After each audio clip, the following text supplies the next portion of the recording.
Hi friends, இன்றைக்கி வந்து soya cutlet எப்படி செய்கிறதுன்னு பார்க்கலாங்க. அதுக்கு வந்து ஒரு 200 கிராம் வந்து இந்த சோயாவை வந்து சுடுதண்ணியில் போட்டு எடுத்து வச்சுருக்கேங்க. இதில் உள்ள தண்ணியெல்லாம் வந்து நல்லா புழிஞ்சிடணுங்க. தண்ணியை நல்லா புழிஞ்சி இந்த சோயாவை எடுத்துக்கணுங்க.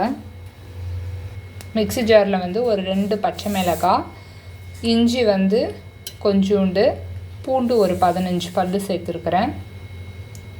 இப்போ இதோடே வந்து அந்த சோயாவையும் தண்ணியெல்லாம் நல்லா பிழிஞ்சிட்டு அதையும் இதோட போட்டு அரைச்சிக்கணுங்க. இந்த அளவுக்கு வந்து எல்லாத்தையும் வந்து மிக்ஸி ஜாரில் சேர்த்து கொரப்பாக அரைச்சிக்கோங்க. அரிசி மாவு வந்து ஒரு 2 ஸ்பூனுங்க, மைதா மாவு 2 ஸ்பூன், கரம் மசாலா வந்து 1 ஸ்பூன் சேர்த்துக்கோங்க.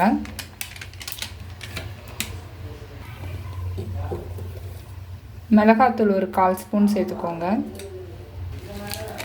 சீரகத்தூள் ஒரு 1/2 ஸ்பூன் சேர்த்துக்கோங்க.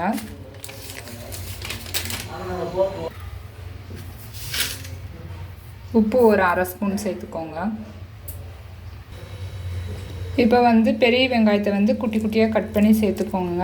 அப்புறம் கொத்தமல்லி தலையும் குட்டி குட்டியாக கட் பண்ணி சேர்த்துக்கிட்டு இப்போ இதை வந்து நல்லா பிசைஞ்சிடுங்க.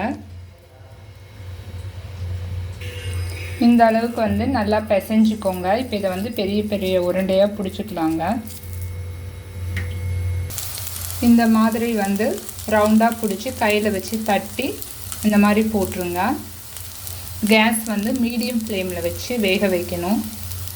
இப்போ வந்து எல்லாத்தையும் வந்து போட்டுட்டு அணுங்காமல் இப்படி திருப்பிடணுங்க.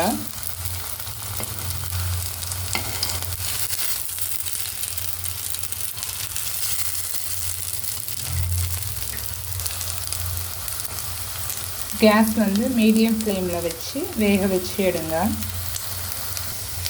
கேஸ் மீடியம் ஃப்ளேமில் வச்சு இந்த மாதிரி சோயா கட்லெட் வந்து ரெடி பண்ணணும். இந்த அளவுக்கு நல்லா ப்ரௌன் கலராக மீடியம் ஃப்ளேமில் வச்சு திருப்பி போட்டு எடுக்கணுங்க. Soya cutlet ரெடிங்க. இதை நீங்களும் செஞ்சு பாருங்கள். இது சிம்பிள் ஒரு ஈஸியான ரெசிபி தான். இந்த சேனல் பிடிச்சிருந்தால் லைக் பண்ணுங்கள், ஷேர் பண்ணுங்கள், சப்ஸ்கிரைப் பண்ணுங்கள், பெல் பட்டனை கிளிக் பண்ணுங்கள். தேங்க்யூ.